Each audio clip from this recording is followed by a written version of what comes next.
చెప్పండి, అసలు కవితకి కంఠానికి గొడవెందుకొచ్చింది?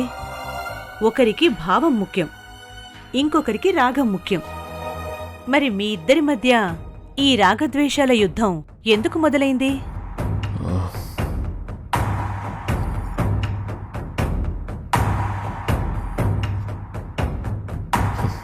కౌన్సిలర్ గారు, మేమిద్దరం ప్రాణం కంటే ఎక్కువగా ప్రేమించుకున్నాం. ఒకరినొకరు ఇష్టపడ్డాం. ఆ ఇష్టం మమ్మల్ని పెళ్లి చేసుకునేలా చేసింది. అలా అపురూపంగా మొదలైన మా ప్రయాణంలో నిషా అనే ఒక అమ్మాయి అడుగుపెట్టింది. ఆ అమ్మాయి ఉచ్చులో పడి నేను తప్పు చేయకపోయినా తప్పు చేశానని ఒప్పుకున్నాను.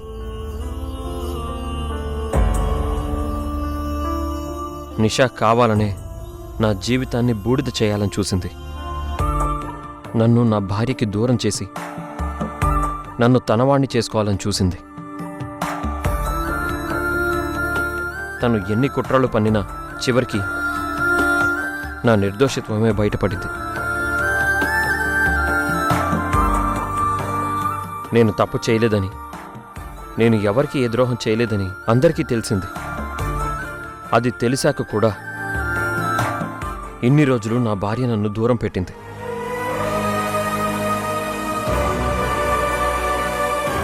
నన్నొక పరాయి వాళ్ళ చూసింది.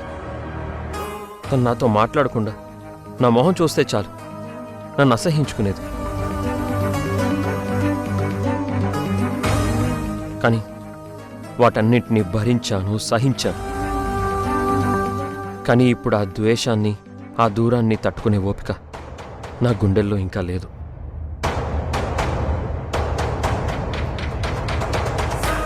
అందుకే ఈ బంధం అనే బరువుని వదిలించుకోవడానికే ఈ విడాకులకు అప్లై చేశాను.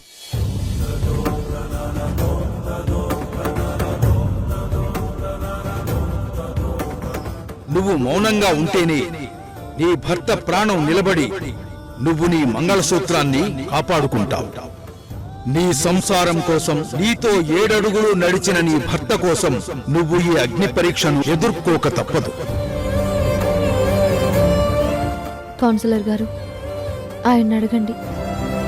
ఒక చెట్టుకి గొడ్డలి దెబ్బ తగిలితే ఆ గాయం మారడానికి ఎన్ని కాలాలు పడుతుందో.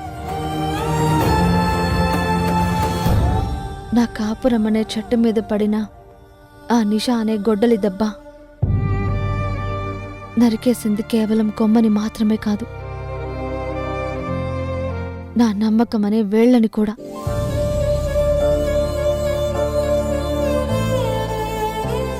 ఆ విషయం నిజమో కాదో ఆయన్ని అడగండి. నేను చేసిన పనుల వల్ల ఆయనకి కోపం రావచ్చు, కానీ ఆ గొడ్డలి దెబ్బకి బాధపడిన నేను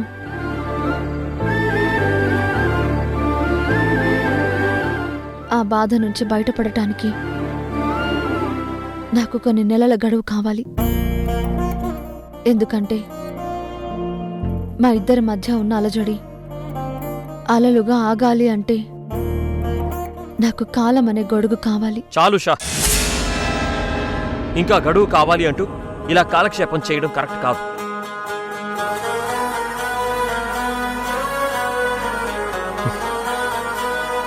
ఇలా చేస్తూ నా సహనాన్ని ఇంకెంత పరీక్షించాలనుకుంటున్నావు?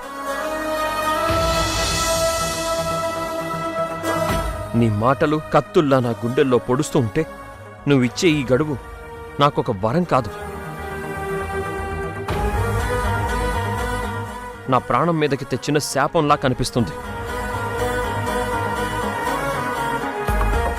నేనొక తప్పు చేశానని ఒప్పుకున్నాను, శిక్ష అనుభవించాను, బయటపడ్డాను. అయినా నీ కళ్ళల్లో నన్నింకా దోషిగానే చూస్తున్నావు. ఆ కళ్ళల్లో ఆ దోషి కనబడుతున్నంత కాలం మన మధ్య ఉండే ప్రతి మాట ఒక యుద్ధంలా మారుతుంది.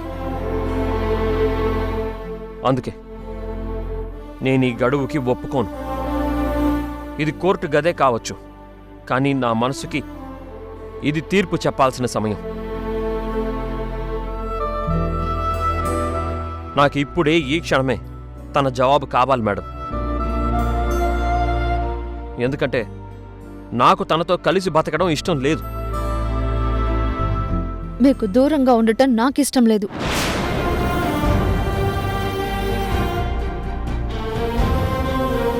అమ్మా ఉషా, నీ మాటల్లో పట్టుదల, ప్రేమ రెండూ కనిపిస్తున్నాయి. కానీ గడువు కావాలంటున్నావు, మొండికేస్తున్నావు. అసలు నీకేం కావాలి? మేడం, నా వల్ల ఆయనకు బాధ కలిగి ఉండొచ్చు. దానివల్ల ఆయనకి నా మీద కోపం ఉండొచ్చు.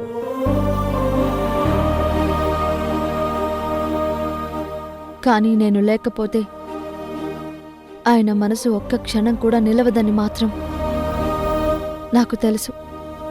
అది ఆయనకు కూడా తెలుసు.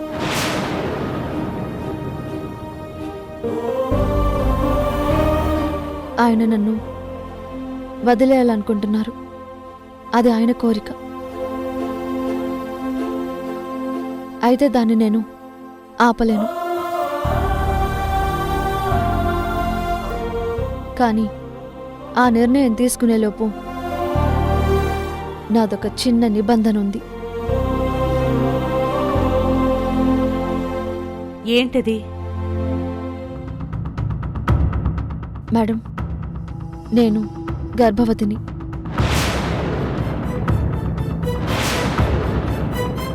నాలో నా బిడ్డ ప్రాణం ఎదుగుతుంది. ఇప్పుడు ఆయనతో ఆయన ఇంట్లో కలిసి ఉండాలన్నది సాధ్యం కాదు.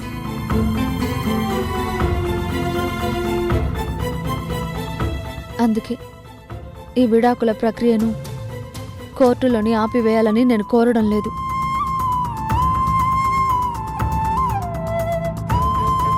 నా డెలివరీ అయ్యేదాకా ఆయనకి నా మీద ప్రేమ ఉన్నా, ద్వేషం ఉన్నా, నేను పిలిచిన ప్రతి క్షణం మా అత్తగారింటికి రావాలి.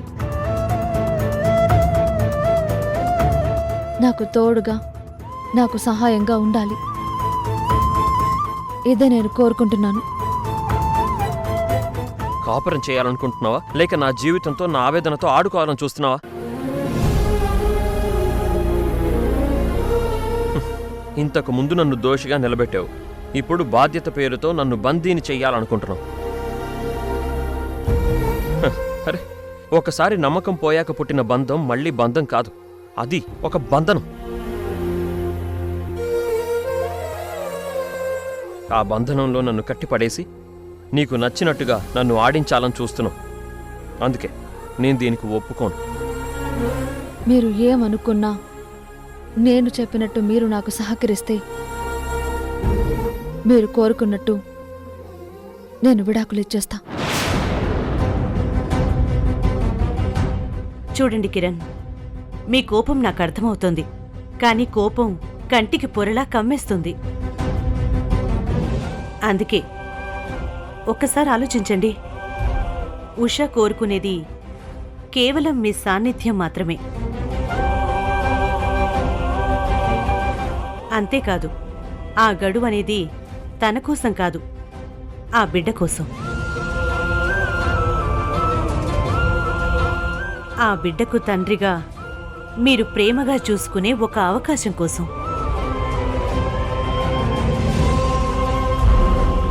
మీరు అవమానమని పిలుస్తున్న దాన్ని తను బాధ్యత అని నమ్ముతోంది.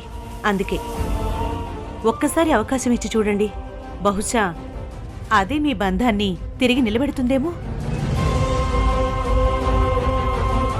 ఉషా, నువ్వు కోరుకునే గడువుకి నేను అనుమతిస్తున్నాను. కానీ ఇది కేవలం గడువు మాత్రమే కాదు, నువ్వు నీ భర్త దగ్గర మళ్ళీ ప్రేమ సంపాదించే సమయం.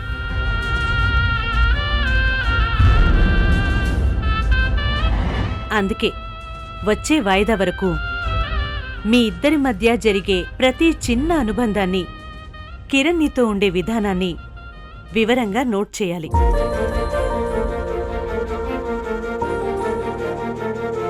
ప్రతి అక్షరం మీ బంధానికి ఒక సాక్ష్యంగా ఉండాలి. అప్పుడే మీరు కలిసి ఉండగలరా లేదా అనే నిర్ణయాన్ని నేను న్యాయస్థానానికి చెప్పగలను. కలిసుండటమే ప్రేమంటే కాదంటూ ఈ జంట హృదయంలో వెలిగించింది చీతి మంట. ఇక మీరు బయలుదేరొచ్చు.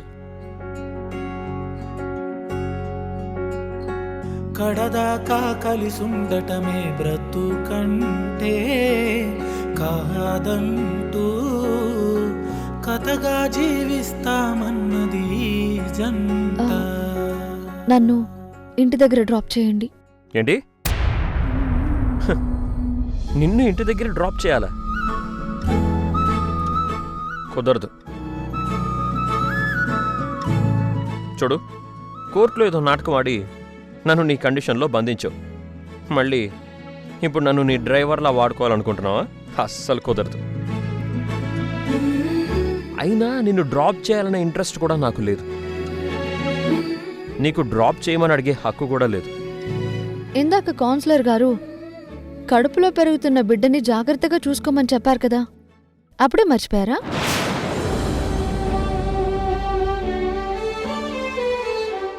కౌన్సిలర్ గారి సలహాను గౌరవించడం మీ బాధ్యత. బిడ్డను క్షేమంగా ఇంటికి చేర్చడం నా ఆశ. అందుకే నేను చెప్పినట్టు చేయండి.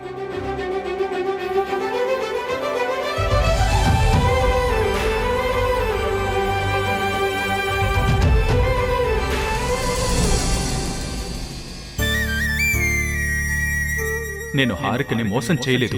అంతేకాదు, అసలు మురారి మా బాబు అన్న నిజం నాకస్సలు తెలియదు. ఒకవేళ మురారి మా కొడుకే అని నాకు తెలుసుంటే నేను ఇన్ని రోజులు మౌనంగా ఉండన్నాను. కన్నబిడ్డను గుండెలకు హత్తుకోవాలనే ఆశ నాకు ఉంది నాన్న.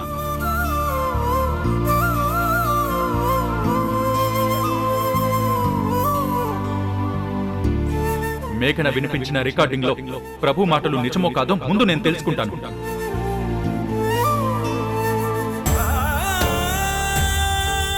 అయినా చట్టానికి న్యాయానికి కావాల్సింది ఎమోషన్స్, కన్నీళ్లు కాదు హారిక, కేవలం ప్రూఫ్స్ మాత్రమే.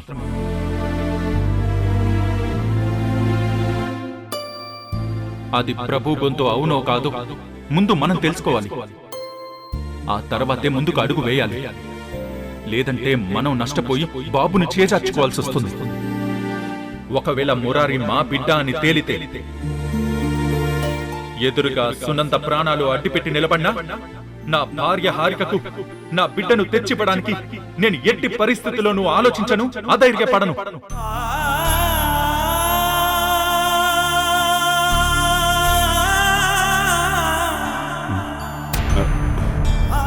తరుణ్, ఏమైందిరా? ప్రభు మాట్లాడిన మాటల ఆడియో రికార్డింగ్ గురించి పని మొదలు పెట్టావా? దాని గురించి నిజ నిజాలు ఏమని తెలిసాయా?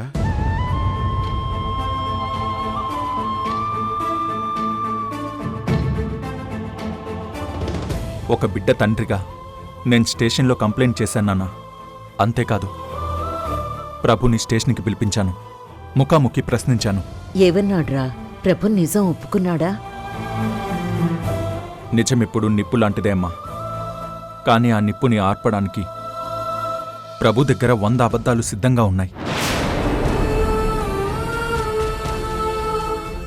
అవునమ్మా, మురారి తన బిడ్డ అంటూ మొండికేసి వాదిస్తున్నాడు.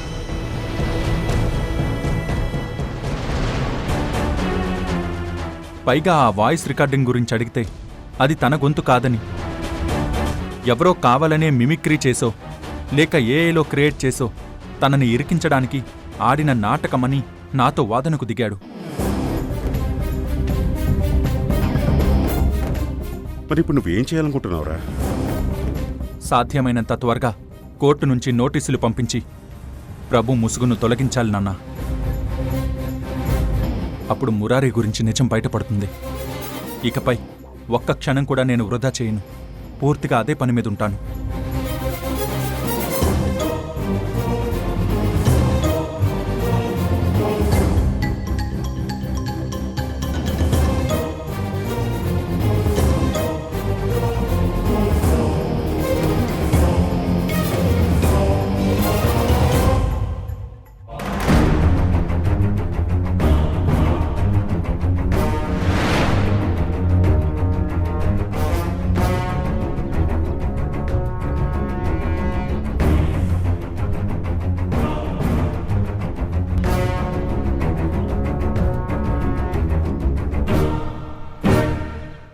ఐఎమ్ సో సారీ వదినా.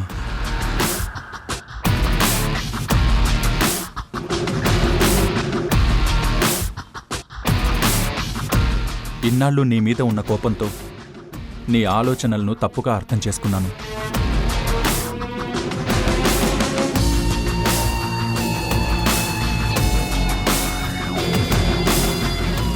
నీ దగ్గరున్న ఆ ప్రభు వాయిస్ రికార్డింగ్ నిజంగా మాకు చాలా పెద్ద హెల్ప్ చేసింది. అందుకే థ్యాంక్ యూ సో మచ్ వదినా.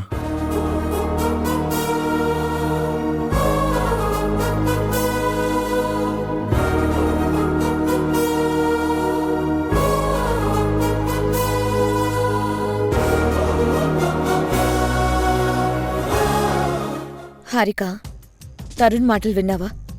ఎప్పుడూ లేంది తను ఇంత ప్రేమగా వదినా అని పిలిచాడో చూసావా?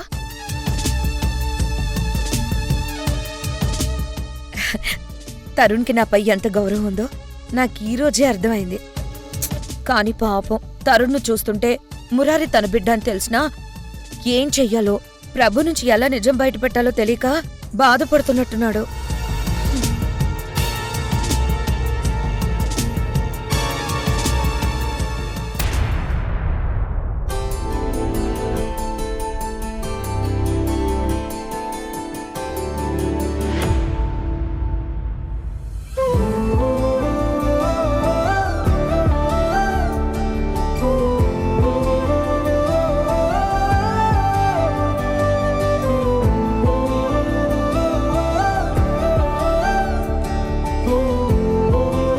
థ్యాంక్స్ అండి.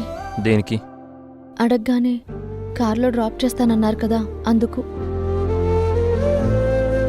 కార్లో డ్రాప్ చేస్తున్నా కదా అని ఎక్కువ ఊహించుకోకు. కోర్టులో కౌన్సిలర్ గారు చెప్పారని పాటిస్తున్నా, అంతకు మించి ఏం లేదు. మిమ్మల్ని ఒక విషయం అడుగుతాను, నిజం చెప్తారా? ఏంటది? నా కడుపులో ఉన్న మీ బిడ్డ కోసం మీరు చాలా తప్పించిపోతున్నట్టున్నారు కదా. ఆ ఆరాటం, ఆ ఆవేదన మీ కళ్ళల్లో కనిపిస్తుంది. అదంతా బిడ్డ మీద ప్రేమే కదా? అది నీ భ్రమ.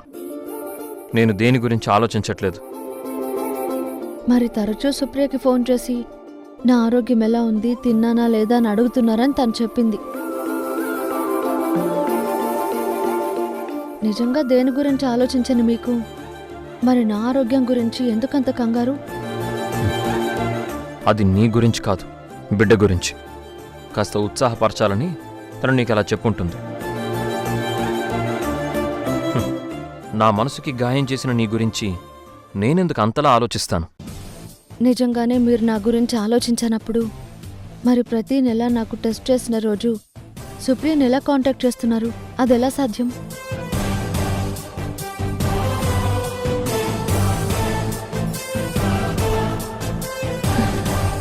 నా మీద ఒట్టేసి చెప్పండి, నిజంగా మీరు నన్ను చూడకుండా ఉండగలరా?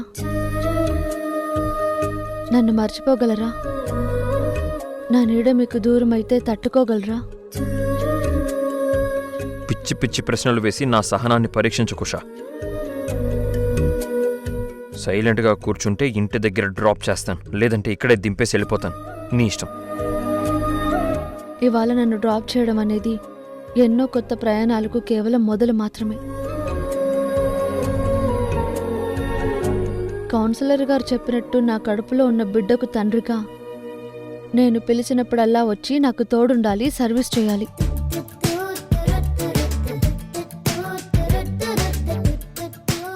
ఇది నా కోరిక కాదు, మన బిడ్డ కోసం మీరు పాటించాల్సిన కర్తవ్యం. మీరు నేను చెప్పినట్టు వింటే సరే, లేదంటే నేను ఎలాగో ప్రతి ఇన్సిడెంట్ రాసి పెడతాను కాబట్టి ఆ డాక్యుమెంట్స్ కౌన్సిలర్కి నెక్స్ట్ వాయిదాకి సబ్మిట్ చేస్తాను. అప్పుడు ఆ కౌన్సిలర్ ముందు మీరు సమాధానం చెప్పుకోవాల్సి వస్తుంది. జాగ్రత్త.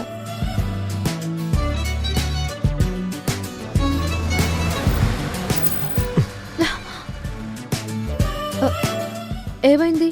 కారెందుకు ఆపారు? వార్నింగ్ ఇచ్చింది చాలు, ఇల్లొచ్చింది దిగు.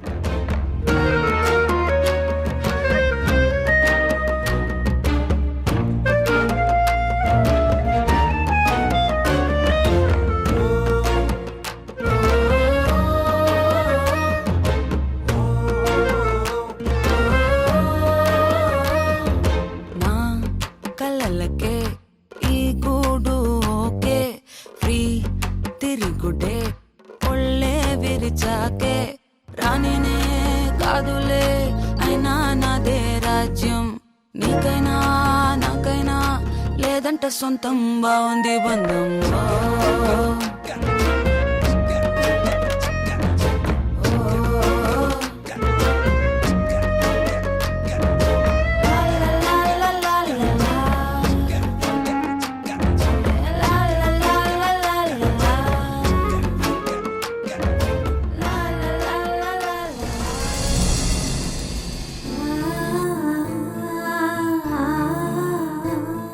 విడాకుల కోసం ఆయన పంపిన నోటీస్ ప్రకారం ఈరోజు న్యాయస్థానం ముందు హాజరు కావడానికి నేను ఫ్యామిలీ కోర్టుకు వెళ్తున్నాను.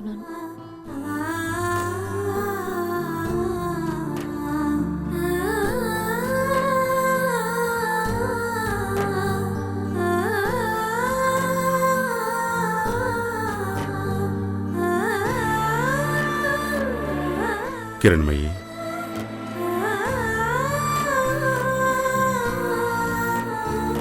ఈరోజు కోర్టులో జరిగిన ఉషా కిరణ్ల మొదట వాయిదా గురించి ఉషా ఏమని చెప్పిందా? వాళ్ళిద్దరి మధ్య ఏమైనా సయ్యొద్దు కుదిరిందా? ఏమోనండి, అసలక్కడ ఏం జరిగిందో ఉష కూడా నాకు పూర్తిగా చెప్పట్లేదు.